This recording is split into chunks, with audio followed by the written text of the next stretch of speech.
آل India Muslim personal لا board 29واں اجلاس عام 23-24 نومبر 2024 بنگلور میں تمام مسلمان بھائیوں اور بہنوں سے اپیل کرتا ہے کہ ملک کے موجودہ حالات میں سب سے زیادہ ضروری بات یہ ہے کہ مسلمان اپنے اندر دین پر ثابت قدمی رہنے کا جذبہ پیدا کریں اور طے کر لیں کہ ان کو جیسی بھی آزمائش سے گزرنا پڑے، معیشت اور کاروبار کا خطرہ ہو، جان کے لالے پڑ جائیں، نوجوانوں کو بے قصور جیل میں بھیج دیا جائے، لیکن ہر قیمت پر اپنے اور اپنی نسلوں کے ایمان کا تحفظ کریں گے انشاءاللہ۔ اس وقت فرقہ پرست طاقتیں کئی جہتوں سے مسلمانوں کو ان کے دین سے منحرف کرنے کی کوششیں کر رہے ہیں۔ آئینی طور پر ملک کے سیکولر ہونے کے باوجود نصاب تعلیم میں مشرکانہ تصور داخل کیا جا رہا ہے۔ کلچرل پروگراموں کے نام پر دیوی دیوتاؤں کا تقدس صحن میں بٹھایا جا رہا ہے۔ ملک کی شاندار اور قابل فخر تاریخ جس کا تعلق مسلم دور سے ہے، اس کو نصاب سے باہر کیا جا رہا ہے۔ شہروں، سڑکوں اور اداروں کے ان ناموں کو بدلا جا رہا ہے جن سے مسلمانوں کی نسبت کا اظہار ہوتا ہے۔ ایک طرف مسلمان لڑکوں کے غیر مسلم لڑکیوں سے نکاح کو تو جہاد قرار دیا جا رہا ہے، اور دوسری طرف مسلمان لڑکیوں سے غیر مسلم لڑکوں کے تعلق کی حوصلہ افزائی کی جا رہی ہے، اور علی اعلان اس کی ترغیب دی جا رہی ہے کہ مسلمانوں کو گھسپیٹیا کہہ کر برادران وطن کی نظر میں ان کی عزت اور وقار کو مجروح کیا جا رہا ہے۔ ان سب کا مقصد یہ ہے کہ مسلمان اپنے دین، اپنی شریعت، اپنے مذہب، اپنی تہذیب اور اپنی تاریخ کے بارے میں احساس کمتری میں مبتلا ہو جائیں، اور جب کوئی قوم احساس کمتری میں مبتلا ہو جائے تو اس کو اپنی فکر اور اپنے عقیدے سے منحرف کر دینا اور اکثریتی سوچ میں جذب کر لینا آسان ہو جاتا ہے۔ اس لیے یہ بات بہت ضروری ہے کہ مسلمان اپنے اندر جذبہ استقامت پیدا کریں۔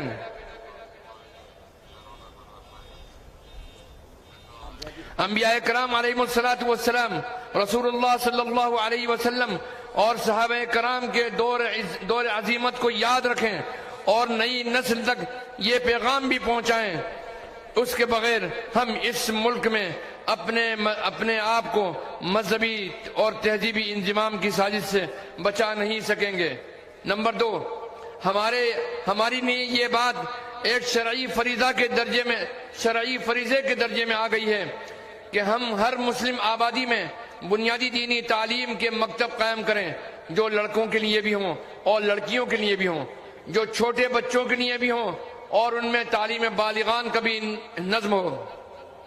ہر مسلمان بچہ چاہے آگے جو بھی تعلیم حاصل کرے اس مرحلے سے گزر کر آگے بڑھے تاکہ وہ IAS اور IPS بنے، ڈاکٹر بنے، انجینئر بنے، یا عصری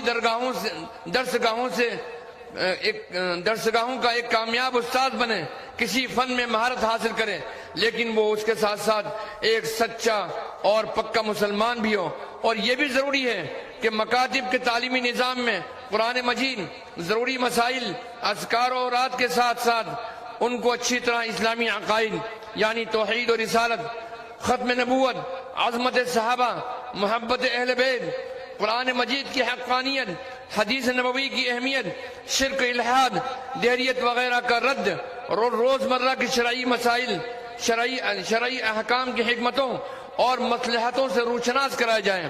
بچوں کا ذہن ایک سادہ تختی اور خالی کاغذ کی طرح ہوتا ہے، اس وقت اس پر جو لکھ دیا جائے وہ زندگی کی آخری سانس تک کے لیے نقش ہو جاتا ہے، اور یہ صرف دینی بقا کے لیے ہی ہمارے لیے ضرورت نہیں، بلکہ ہم پر ہماری نسلوں کا حق ہے، ورنہ ہم عند اللہ خدا نخواستہ مجرم سمجھے جائیں گے اور جواب دہ ہوں گے۔ نمبر 3، اعلامیہ نمبر 3، اس وقت مسلمان لڑکوں اور لڑکیوں کے غیر مسلم لڑکوں اور لڑکیوں سے شادی کے جو واقعات پیش آ رہے ہیں، اگرچہ میڈیا ان کو بڑھا چڑھا کر پیش کرتا ہے، لیکن مسلمانوں کے حوصلے پستوں اور فرقہ پرستوں کے حوصلے بلند لیکن بہرحال یہ واقعات نہایت افسوسناک ہیں اس سلسلے میں، جہاں ایک طرف نکاح کو آسان بنانا اور اسراف اور فضول خرچی سے بچانا ضروری ہے، وہیں ذہن سازی بھی ضروری ہے۔ نوجوان لڑکوں لڑکیوں کا ذہن بنایا جائے کہ دین کی اہمیت مال و دولت سے زیادہ ہے، اور غیر مسلم سماج میں رشتہ کرنا آخرت کے لیے تو ہے ہی نقصان و خسران کا باعث، لیکن ایسا رشتہ کرنے والے لڑکے اور لڑکیاں دنیا میں بھی تنہا ہو جاتے ہیں اور کوئی سماج انہیں قبول نہیں کرتا ہے۔ ان کی آئندہ نسلوں کو بھی یہی مصیبت جھیلنی پڑتی ہے، اور اکثر اس کا انجام دنیا میں بھی بہت عبرتناک ہوتا ہے۔ اس لیے ہر قیمت پر اس سے بچنا ضروری ہے۔ تو آپ بچیں گے انشاءاللہ؟ بولے انشاءاللہ۔ اعلامیہ نمبر 4، عدالتوں کے ذریعے قانون شریعت کی نادرست تشریح کے واقعات اسی لیے پیش آتے ہیں کہ مسلمان اپنے خاندانی جھگڑے لے کر عدالتوں میں پہنچتے ہیں، جہاں فیصلے کرنے والے ناقص معلومات کی بنیاد کے اوپر فیصلے کرتے ہیں، نہ قانون شریعت پر ان کا یقین ہوتا ہے، اور نہ ان کی حکمتوں اور گہرائیوں سے وہ واقف ہوتے ہیں۔ اس کا حل یہ ہے کہ مسلمان اپنے خاندانی نزاعات کو احکام شریعت سے واقف علماء اور صاحب بصیرت ائمہ و خطبہ اور اس مقصد کے لیے قائم کردہ اداروں میں لے جائیں، چاہے وہ دارالقضاء کے نام سے ہوں یا محکمہ شرعیہ کے نام سے ہوں۔ اس طرح ہم بہتر طور پر اپنی شریعت کی حفاظت کر سکیں گے اور عدالتوں اور حکومتوں کی مداخلت سے بچا سکیں گے، نیز کم خرچ اور کم مدت میں انصاف حاصل کر سکیں گے۔ تو اس بات کا آپ وعدہ کرتے ہیں، اعلان کرتے ہیں کہ ہم اپنے عائلی اور خاندانی مسائل اور جھگڑوں میں عدالت جانے کے بجائے دارالقضاء سے رجوع کریں گے انشاءاللہ۔ اعلامیہ نمبر 5، اسلام کا تصور یہ ہے کہ مرد عورت انسانیت کے 2 حصے ہیں، النساء شقائق الرجال، یہ ابو داؤد شریف کی حدیث ہے۔ صلاحیتوں کے اعتبار سے بعض ذمہ داریوں میں فرق ہوتا ہے، مگر بنیادی طور پر مردوں اور عورتوں کے حقوق ایک دوسرے کے تئیں ذمہ داریاں برابر ہیں۔ وَلَهُنَّ مِثْلُ الَّذِي عَلَيْهِنَّ بِالْمَعْرُوفِ، یہ سورہ بقرہ کی آیت ہے۔ اللہ کا شکر ہے کہ قرآن و حدیث کی ان تعلیمات کی وجہ سے اب بھی مسلم سماج میں عورتوں پر ظلم و زیادتی کے واقعات بمقابلہ دوسرے سماج کے کم ہوتے ہیں، لیکن جو کچھ بھی ہوتے ہیں وہ بھی قابل مذمت ہیں۔ تو یاد رکھو کہ عورتوں کے ساتھ ناانصافی نہیں کرو گے کسی بھی طریقے سے انشاءاللہ۔ خاص کر بلا ضرورت طلاق اور عورتوں کو حق میراث سے محروم رکھنا اور ان کے حصے پر قابض ہو جانا، ایسی باتیں جو معاشرے کو بہت نقصان پہنچا رہی ہیں اور شریعت اسلامی کی بدنامی کا سبب بن رہی ہیں۔ اس لیے ہر مسلمان کو چاہیے کہ اس پر توجہ دے، نصف انسانیت کے ساتھ انصاف کرے، بلکہ اسے آگے بڑھ کر حسن سلوک کا رویہ اختیار کریں۔ اعلامیہ نمبر 6، ہم ایک ایسے سماج میں رہتے ہیں جو مختلف مذاہب کے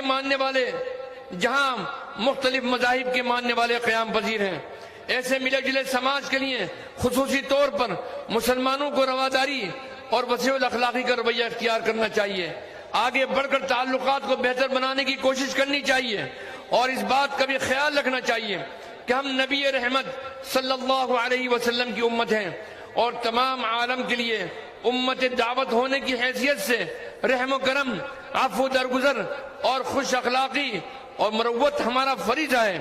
آگ کو آگ سے نہیں بجھایا جا سکتا، آگ کو پانی سے ہی بجھایا جا سکتا ہے۔ اس لیے ہماری ذمہ داری ہے کہ نفرت کی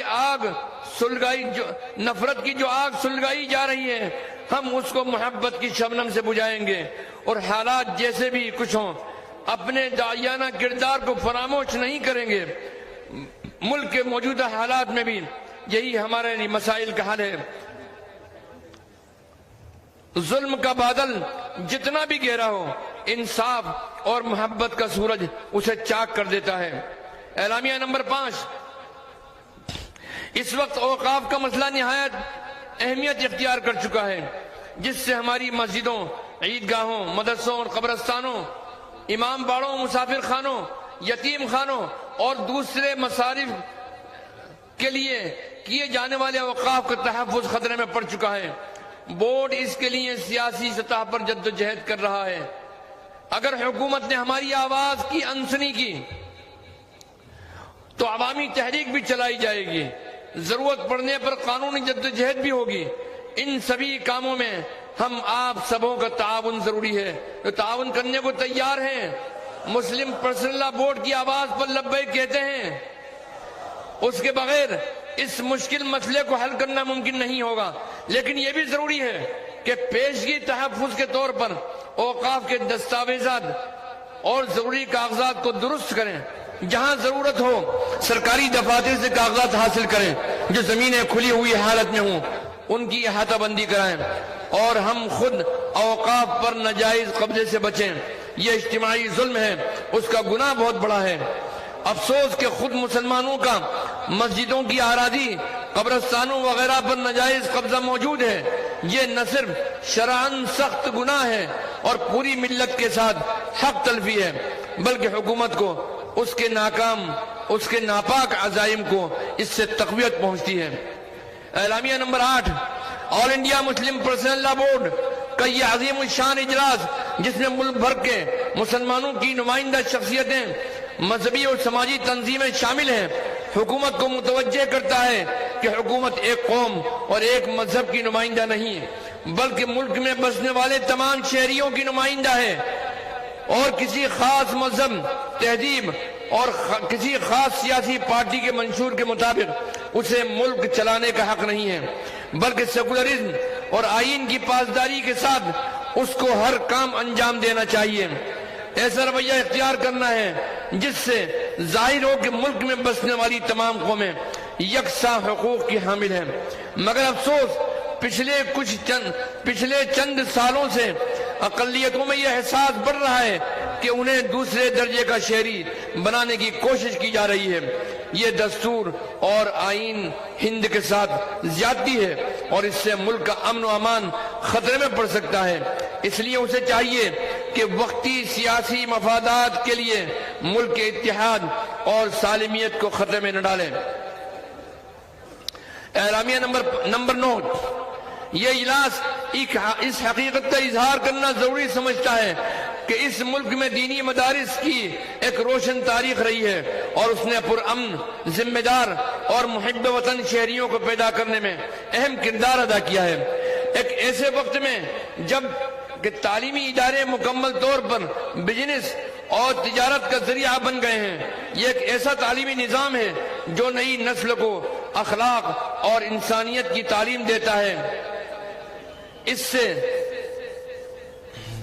نے جنگ آزادی میں بھی ملک کی حفاظت میں مؤثر کردار ادا کیا تھا، اور اب بھی ملک کی تعمیر و ترقی میں تعلیم کی اشاعت اور سماجی و اصلاح کے پہلو سے نہایت اہم رول ادا کر رہا ہے۔ اس لیے حکومت کو ان کے کاموں میں رخنہ پیدا کرنے سے اجتناب کرنا چاہیے۔ اعلامیہ نمبر 10 ملک بھر کے مقتدر علماء اور مسلمانوں کے تمام مکاتب فکر کے نمائندوں کا یہ اجتماع فلسطین کے مظلوم مسلمانوں پر اسرائیل کی بربریت اور امریکہ و یورپ کی طرف سے اس کی تائید اور تقویت کو نہایت ہی غیر انسانی اور افسوسناک حرکت گردانتا ہے، جس میں کھلے عام بین الاقوامی قوانین کا مذاق اڑایا گیا ہے، اور ظالموں کو ظلم کے لیے کھلی چھوٹ دے دی گئی ہے۔ یہ اجلاس اس کی سخت مذمت کرتا ہے، مجاہدین فلسطین کی قربانیوں کو خراج تحسین پیش کرتا ہے، عالمی طاقتوں سے فوری جنگ بندی کا مطالبہ کرتا ہے، عالم اسلام بالخصوص عرب ممالک کی اسرائیل کے جنگی جرم پر خاموشی اختیار کرنے کو جرم میں شرکت تصور کرتا ہے۔ یہ اجلاس حکومت ہند سے بھی مطالبہ کرتا ہے کہ وہ ہمیشہ انسانی حقوق کی پاسداری کرتا رہا ہے، اور بین الاقوامی قوانین کے مخالف رویے کی مذمت کرتا رہا ہے۔ بورڈ کا احساس ہے کہ مسلمانوں کو چاہیے کہ وہ خطوط اور ای میل کے ذریعے امریکہ اور یورپین یونین ملکوں کو بھی اپنے جذبات پہنچائیں، اور جیسے ہندوستان کی آزادی کے لیے اس ملک کے معماروں نے ایک زمانے میں برطانوی مصنوعات کا بائیکاٹ کیا تھا، اسی طرح اسرائیلی مصنوعات کا بائیکاٹ کریں گے۔ تو جناب بائیکاٹ کریں گے آپ اسرائیلی مصنوعات کا انشاءاللہ؟ انشاءاللہ مکمل بائیکاٹ کریں گے، انشاءاللہ۔ کیونکہ اگر ظالم کو ظلم سے روکنے کی طاقت نہ ہو تو جس حد تک اس کو نقصان پہنچایا جا سکتا ہو پہنچایا جانا چاہیے۔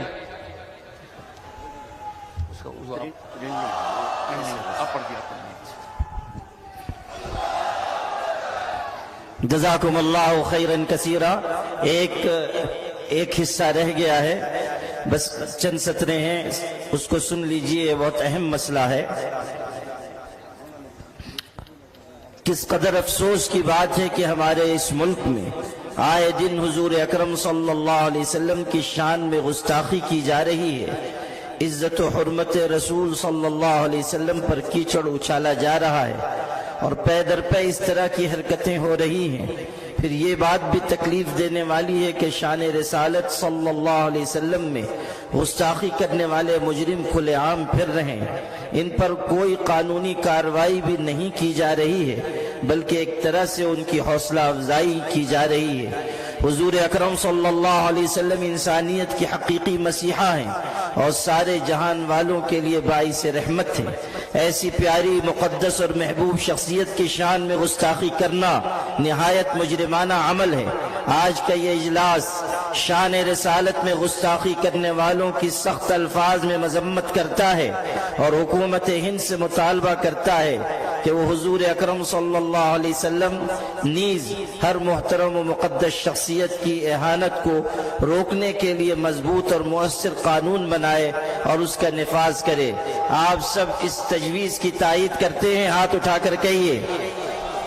جزاکم اللہ خیرا کثیرا۔